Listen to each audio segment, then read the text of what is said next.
গতকালকের ভিডিওতে আমি দেখিয়েছিলাম যে আমার রঙিন মাছের ফার্মে যে সি গ্রিন ভেল জেবরা মাছ ছিল সেই মাছের ব্রিডিং পদ্ধতি। আর আজকের ভিডিওতে আপনাদের দেখাবো যে সেই সি গ্রিন ভেল জেবরা ঠিক কী পরিমাণ ডিম দিল। বন্ধুরা, সকালবেলা ঘুম থেকে উঠেই চলে এসেছে আমার রঙিন মাছের ফার্মে। এবারে ফার্মে এসে দেখি যেসব ভাঁড়গুলো তোমরা দেখতে পাচ্ছ এইগুলোতে লিলি মাছের ব্রিডিং করানোর জন্য প্রসেস তৈরি করেছি, যার ভিডিও তোমরা আগামীকালকের ভিডিও দেখতে পাবে। তো তারপর আমি চলে যাবো যে পেটিতে আমি কালকের সি গ্রিন ভেল জেবরা মাছের ব্রিডিং করিয়েছিলাম সেই পেটিগুলোর কাছে।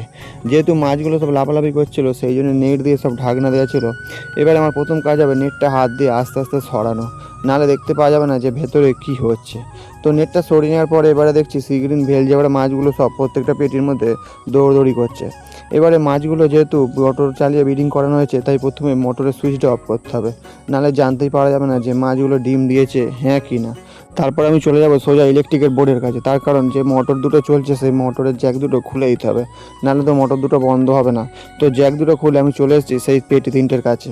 এবারে তোমরা দেখো বন্ধুরা যে মাছগুলোকে দেখে কি মনে হচ্ছে যে মাছগুলো কি আজকে ডিম দিয়েছে হ্যাঁ কি না।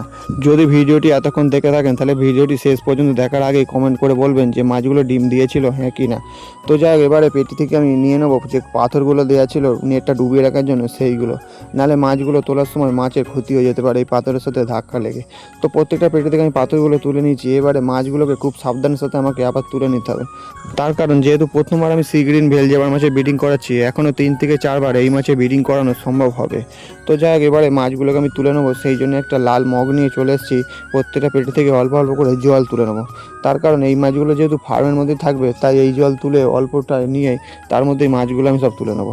এবারে মগে করে গামলির মধ্যে বেশ কিছুটা পরিমাণ জল তুলে নিয়েছি বন্ধুরা। এবারে আমার ছোট হাত নেট দিয়ে সব মাছগুলোকে আবার আস্তে আস্তে তুলে নিতে হবে। তারপরে আমি নেটটা চাগিয়ে তবেই তোমাদের দেখাতে পারবো যে সি গ্রিন ভেল জেবরা মাছ যে ব্রিডিং করেছিলাম সেই মাছ ডিম কেমন দিল। তো দেখো গামলির মধ্যে জল তোলা হয়ে গেছে। এবারে আমি চলে এসেছি আমার ছোট হাত নেটটা নিয়ে। এবারে প্রত্যেকটা পেটি থেকে মাছগুলো খুব সাবধানের সাথে তুলে নেবো। বন্ধুরা, যে সমস্ত নতুন ব্যক্তিরা আজকের আমার এই ভিডিওটি দেখছো তারা কিন্তু চ্যানেলটিকে এক্ষুনি সাবস্ক্রাইব করে নিতে পারো। তাহলে কী হবে, তোমরা প্রত্যেকদিন নতুন নতুন রঙিন মাছের ভিডিও দেখতে পারবে আর রঙিন মাছ সম্বন্ধে নতুন কিছু জানতে পারবেন। আর যে সমস্ত পুরাতন ব্যক্তিরা আমার যে চ্যানেল সাবস্ক্রাইব করে রেখেছেন তারা ভিডিওটি দেখা মাত্র একটি লাইক করবেন আর শেয়ার করতে তো একদমই ভুলবেন না বন্ধুদের মধ্যে। তাহলে কী হবে, বন্ধুরা রঙিন মাছ সম্বন্ধে নতুন কিছু জানতে পারবে আর শিখতে পারবে। তো দেখো বন্ধুরা, হাত নেটটাই করে একটা পেটি থেকে সব মাছগুলো আমি তুলে নিয়েছি। এরকম করে করে 3টে পেটি থেকেই সব মাছগুলো আমি তুলে নেওয়ার পরে প্রত্যেকটা পেটি ফাঁকা হয়ে গেছে। এবারে যে কালো জালটা ঝুলিয়ে আমি সি গ্রিন ভেল জেবরা মাছের ব্রিডিং করিয়েছিলাম সেই কালো জালটা আমি খুলে ফেলবো, তারপরেই তোমাদের দেখাতে পারবো যে সি গ্রিন ভেল জেবরা মাছ কেমন ডিম দিয়েছে। তো বন্ধুরা, জালটা তুলে নিয়ে প্রথমে আমি টর্চ লাইট মেরে দেখে নিয়েছি, তারপরে তোমাদেরকে আমি ক্যামেরা করে দেখাচ্ছি।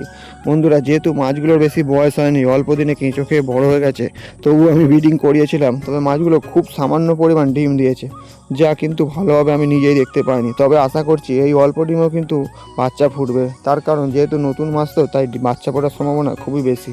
তো বন্ধুরা, আজকের ভিডিও এই পর্যন্ত। তোমরা দেখতেই পেলে যে সি গ্রিন ভেল জেবরা মাছ কিন্তু অল্প পরিমাণ ডিম দিল। আর এই যে মালসাগুলো দেখতে পাচ্ছ এই মালসা আগামীকালকের আমি লিলি মাছের ব্রিডিং করে দেখাবো যে এই ছোটো মালসাতেও কি লিলি মাছের ব্রিডিং করা যায়। তো আজকের ভিডিও এই পর্যন্তই, আবার দেখা হচ্ছে আগামীকাল লিলি মাছের ব্রিডিংয়ের ভিডিও নিয়ে।